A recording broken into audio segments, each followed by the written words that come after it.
There is only 1 month left until the next EU summit, where this issue will be raised again. You hold the view that frozen Russian state assets should and could be used to finance loans to Ukraine.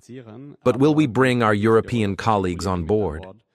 We are engaged in intensive discussions on this within the European Council, most recently in Brussels, and it will be on the agenda again next time.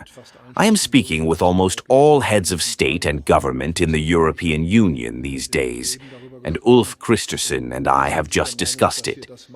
We believe that this is the path we should take, but further persuasion is still required. I have always said that I understand the Belgian government's reservations and concerns.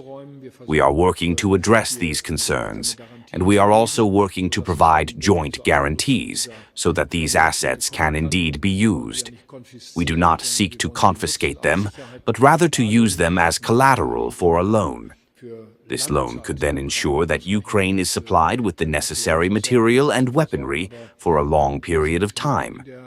But we are in the midst of this work and in the midst of these talks, and I am working towards mid-December. You are traveling to the G20 summit on Friday. There have already been several cancellations. The United States is boycotting the summit entirely, and the presidents of Russia and China will also not attend. In light of these absences, what results do you still expect from the summit? And since you will meet Brazilian President Lula there, I would like to ask about the debate sparked by your comments regarding the megacity of Belem, which you recently visited. What will you say to President Lula about this? We had a very good personal meeting in Belem. This afternoon, German Federal Environment Minister Carsten Schneider held a conversation with President Lula, and I asked him to convey my warm greetings. I expect that we will have another constructive conversation in South Africa, entirely without any strain. I said that Germany is one of the most beautiful countries in the world, and President Lula will likely agree. I hope that we will reach joint decisions in South Africa.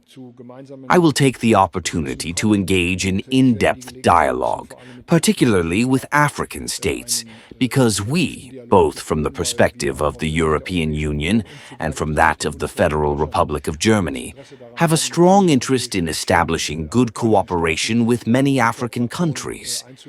These states are seeking partnerships, and therefore, regardless of how many cancellations there are, I will certainly travel to Johannesburg and hold discussions there, just as I will subsequently participate in the EU-Africa Summit.